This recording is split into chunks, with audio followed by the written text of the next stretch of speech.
Good evening, Julian McBain here, and tonight I'm playing Entropia Universe, but this isn't really what tonight's video is about. Just real quick, here's what's going on in the game so I can get back to what I'm actually going to be chatting about tonight. This is going to be my Saturday night kind of vlog episode. I'm out here hunting curbs. I'm working on my iron curb mission. I'm using Book and Spare rifle. It doesn't have the amp on it anymore. It finally died. Still deciding whether I want to put the cash into picking up the starter kit so I can get all this fancy stuff with the Rebella? Or the Barbella? I can't remember. I can check real quick while I'm getting this set up. I'm not really paying attention to the ped burn versus the profit loss. I'm strictly out here grinding out rifle skills. That's all I really care about.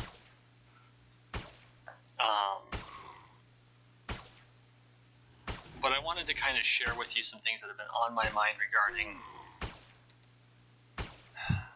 and this is going to get a little bit deeper than I'm normally comfortable with going. Where are we headed? And I don't mean in Entropia or in video games as a general rule. I mean as a society. And I'm gonna Barbarella. There we go. That's the name of the rifle. Okay, I can turn that off now. I'm gonna partially blame Lore Spade for this because he turned me on to Jordan Peterson. I've been watching a lot of Jordan Peterson stuff, and it's made me very introspective. And I got into a debate with a family member tonight, in fact, over the fact that the world's becoming more and more digitized. You know, I'm 30, I'm almost 35. And so that means that when I was a kid, life was entirely analog.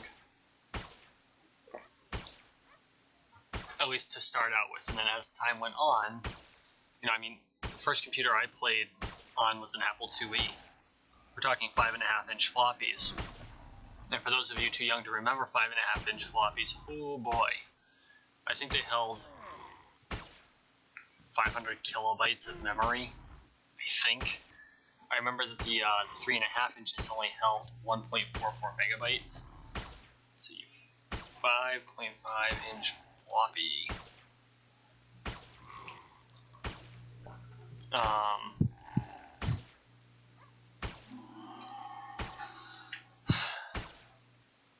And so, let's stop me from shooting while I'm looking up information.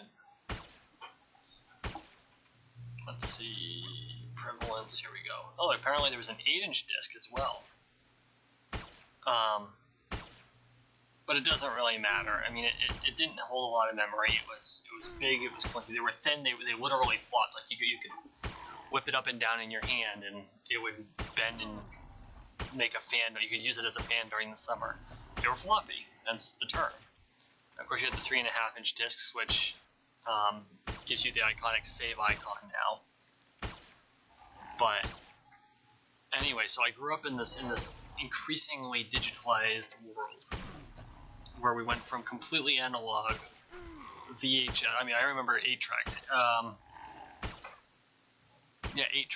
8-track tapes in the car. The first car I can remember had an 8-track tape player. Never got Betamax. We never had one of those while I was alive that I can recall. And keep in mind, my earliest recollection in life was at the age of 3. That's 1987.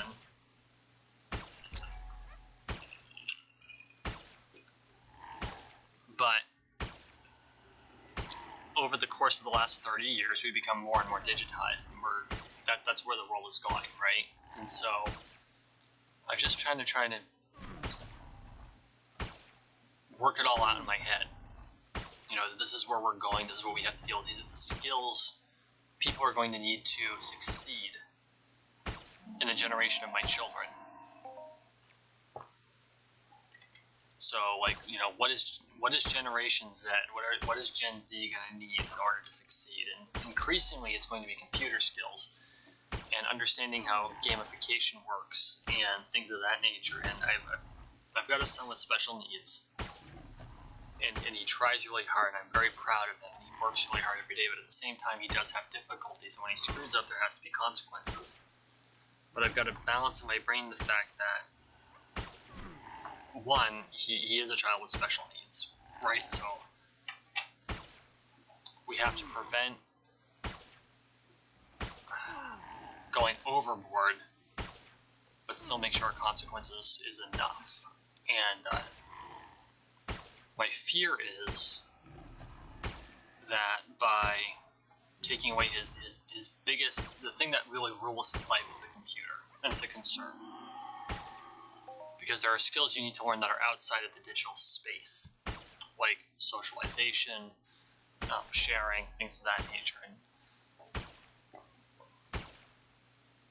But as a rule, not even as a rule, but as we've developed over the last, say, call it the last 15 years, not even the last 15, well, yeah, the last 15 years, because that's pretty much when broadband started becoming a thing. You know, I think DSL started being a thing in like 2004 or 5.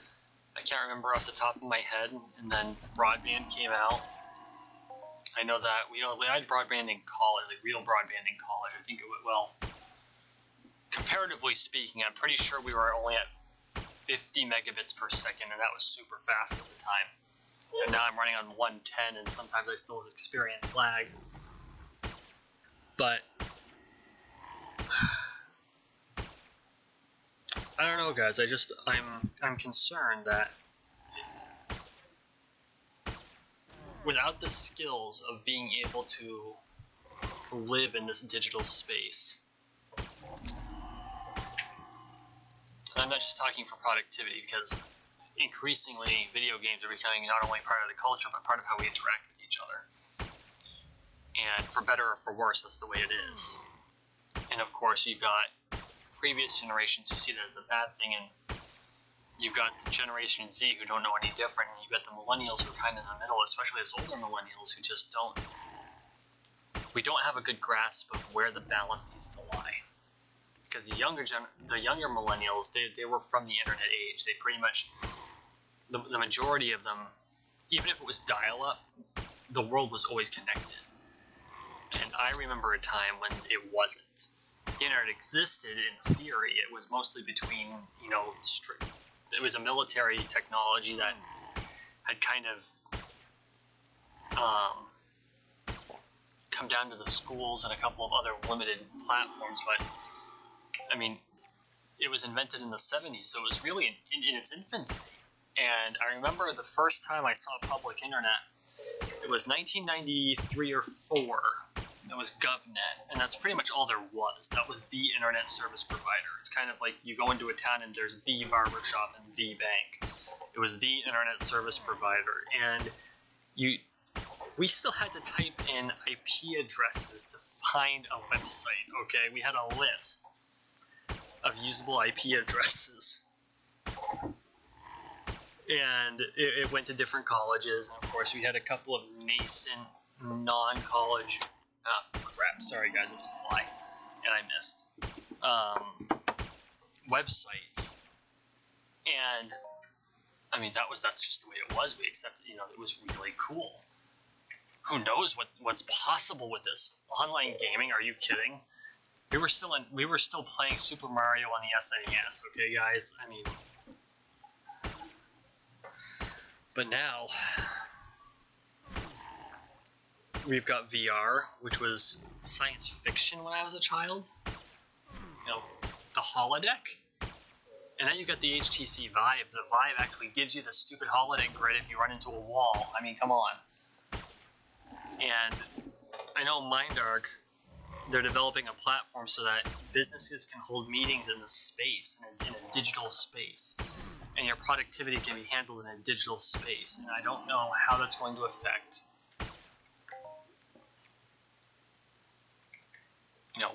where we're going to go from here. And so, and I understand I'm kind of rambling at this point. I've kind of been a little random. I'm not trying to necessarily solve anything specific tonight, but I just wanted to kind of get my thoughts out there and maybe start a conversation. If you have anything that you Any impressions about how you think things are going to go, please, by all means, leave a comment down below.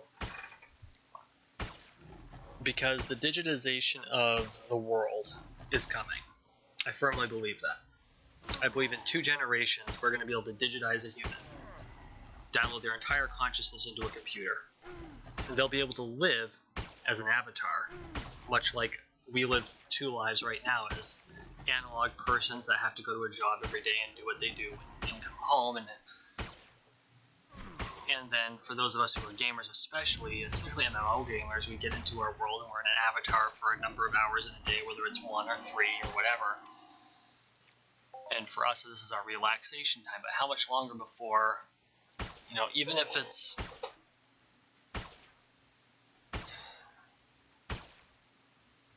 at the point of death of the biological form. And this was kind of explored in Sword Art Online. It's been explored in Escape from Paradise. The Japanese are really kind of forward thinking on the concept, which I think they've been in a lot of ways, because I mean they created like the mecha genre, and now we've got in the past couple of years they held the very first mech battle, and I'm going to use the term mech just as a kind of a generic, because I played BattleTech in the past, but you could call it a mobile suit, you could call it a mech, you can call it an armed slave, whatever you want to call it. And you can tell I'm a Japanophile, right?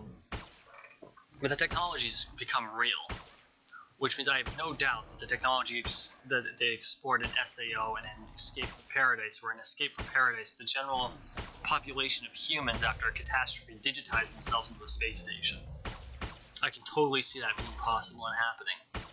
And I mean, it's a dictatorship. It's very dystopic once you actually dig into it, and I encourage you to watch the movie. But it's a fantastic movie.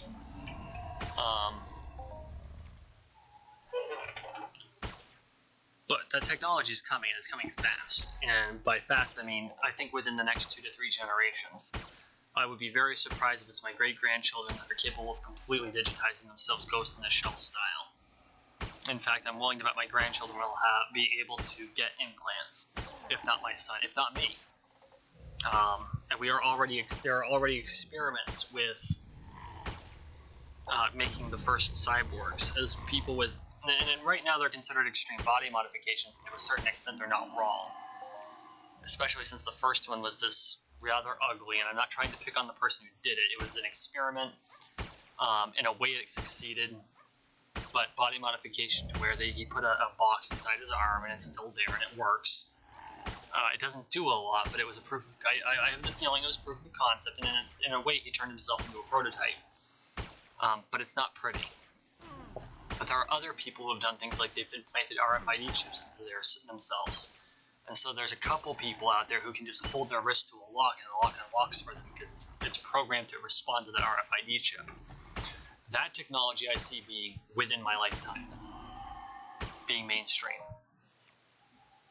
And last I checked my actuarial life expectancy, I actually did a look at it today, and it's increased from 89 to 92. I expect that to be in my lifetime, so it's got 60 years, give or take. But I have the feeling it's going to happen. And so how do we account for this in the way we raise our children? And how our children will raise their children, and how to give them good advice when we're on this technological frontier that we really don't understand, and we're trying to figure it out, and it's complicated, and we don't know how to reconcile it. It's just, these are the things that hashtag just shower thoughts, right? Hashtag, oh my god, it was a freaking pound sign when I was a kid. Hashtag just shower thoughts. And if you've made it with me this far, I appreciate it. I really do. I promise you I'm not drunk. I've been drinking, but I'm not drunk. I've only had one in a smidge. But these are literally the things that keep me up at night.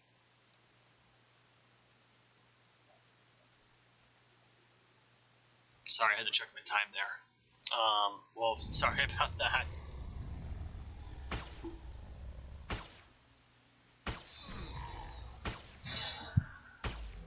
I think that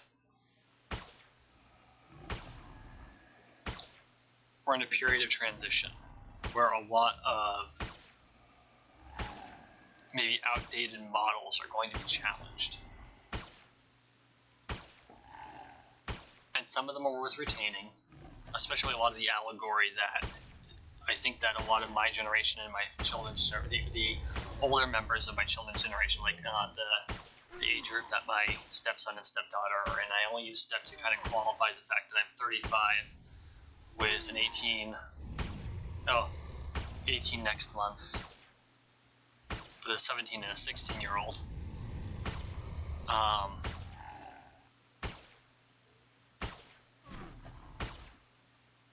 I'm losing my train of thought now.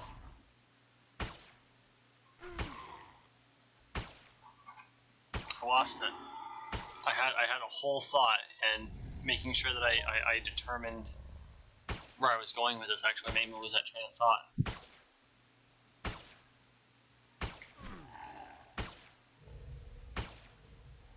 I guess the important part is in the end, where are we going?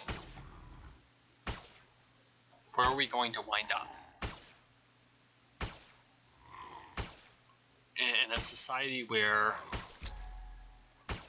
memory, digital memory, is almost going to be more important than gold. No, not almost, it will be more important than gold if it isn't already. I mean, just think about that for a second. In some ways, things have gotten a lot less expensive, especially technologically. You know, you can buy an 8 terabyte hard drive at Best Buy for $150. Could you imagine trying to get an 8 terabyte hard drive? No, screw an 8 terabyte hard drive. An 8 gigabyte hard drive 20 years ago. An 8 gigabyte hard drive 20 years ago would have cost you an arm and a leg. I think my first computer had a 6 gigabyte hard drive.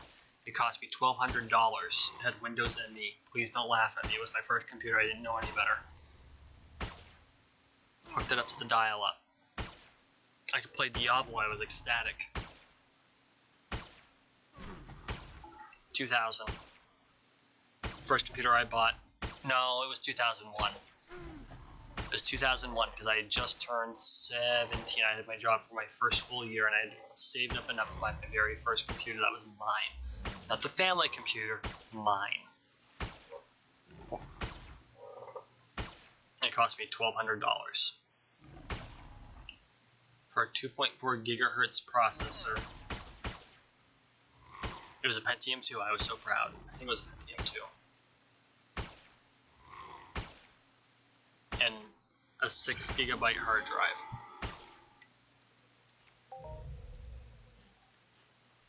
If someone had told me the industry standard by the time I was 30 would be 1 terabyte, I would have said bullshit. Because the computer my best friend at the time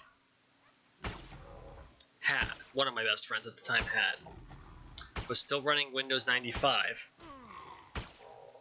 had a 500 megabyte hard drive, and for the most part still ran without any issues.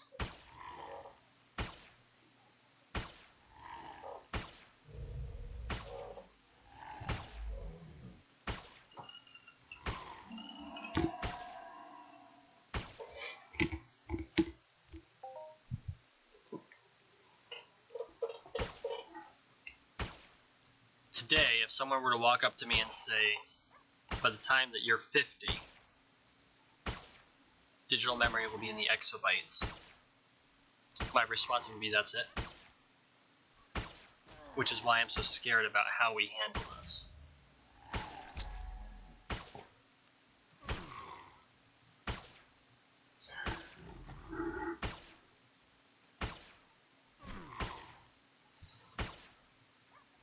I don't know, man.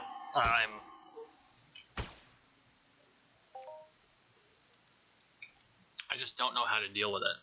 I don't know how to properly handle some of this stuff. How do I figure out the balance?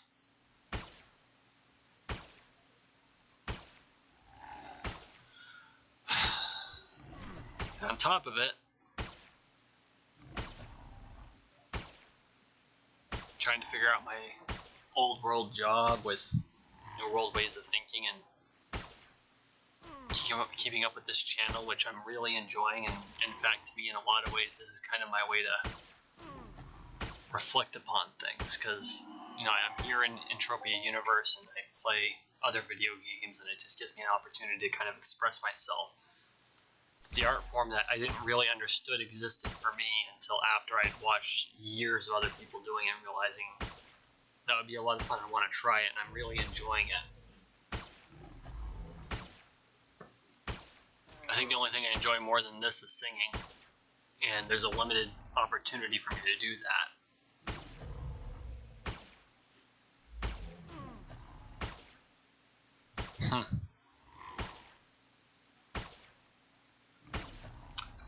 So I'm going to get off the philosophical topics for a second here, because I'm going in circles at this point. It's like 10:30 where I am right at the moment. I want to get on something a little more concrete before I end this video, because I'm probably at the 20-minute mark or so by now. I'm looking at starting a Patreon page. I'm only 6 months in, so I'm not sure it's appropriate yet. But at the same time, trying to figure out how I can kind of expand my audience and kind of raise funds to invest in the channel, because that's my goal, right? One of the things I'm hoping to do in the new year is I want to get a real broadcast microphone. I got my eyes on a Yeti, on a blue Yeti, and for those of you who aren't regular tubers or worked at Best Buy, it's a really high quality broadcast microphone for things like this. But money's the thing. Money's the thing for all of us, and I totally get it. And so I'm wondering if that would be doing a Patreon would be the best way to go. And so I'm thinking about giving it a shot. I haven't decided yet. If I do, I'm gonna figure out what content to offer for like the tiers. I might only start it with a $1 tier. I don't know. And if you got a suggestion for that, by all means, please let me know. There's a comments area. Let me know, please. What do you want, so I can provide?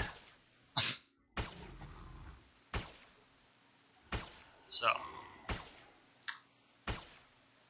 okay guys, I think that's all I've really got. I'm going to finish off this level 3 curb, and I'm going to call it a night. I want to thank you all for watching. Thank you for listening. Thank you for following me through this kind of mental journey I have just given you. I kind of want this Saturday vid to be kind of more of a way for you to understand Julian behind the Julian, if you know what I mean. And I'm sure you've all figured out that the term the name Julian McMahon is an alias, and it's an alias that I'm rather proud of, and I've developed over the course of many years in it. But at first, he was a literary character in a book I had started writing and never finished. And I think maybe that'll be the subject of my next Saturday night. My next Saturday vlog post. Because I think that the story is kind of important for you to understand where Julian McMahon came from. So, anyway, thank you for watching. Thank you for listening. Please like, share, and subscribe. If you subscribe, please hit the notification bell so you know when my stuff comes out. At this point, I'm pretty much posting every day, but at the same time, it really helps me. And I really appreciate all the support that you, my viewers, my subscribers especially, and to the other YouTubers, I gotta say, especially the Entropia Universe YouTubers and Twitch streamers and things like that, you guys are awesome. Because, and I think that we all do the same thing, but I'm following your lead. When you find out someone's providing content, you really shout them out. Especially, and sometimes it makes sense, and sometimes it doesn't, but you really shout them out and say, hey, go check out this person's channel, because they make good content too. And so I really want to thank, and in this case, the primary people I need to thank are Serial Overdrive and Lore Spade. The two of you, the support from the two of you who have been inspirations to me has been amazing. And so thank you so much. So again, to all my subscribers, to all my viewers, but especially to my subscribers into both Serial or Overdrive and Lore Speed, thank you very much for all the support you've given. And I look forward to the next 6 months. You all have a wonderful night.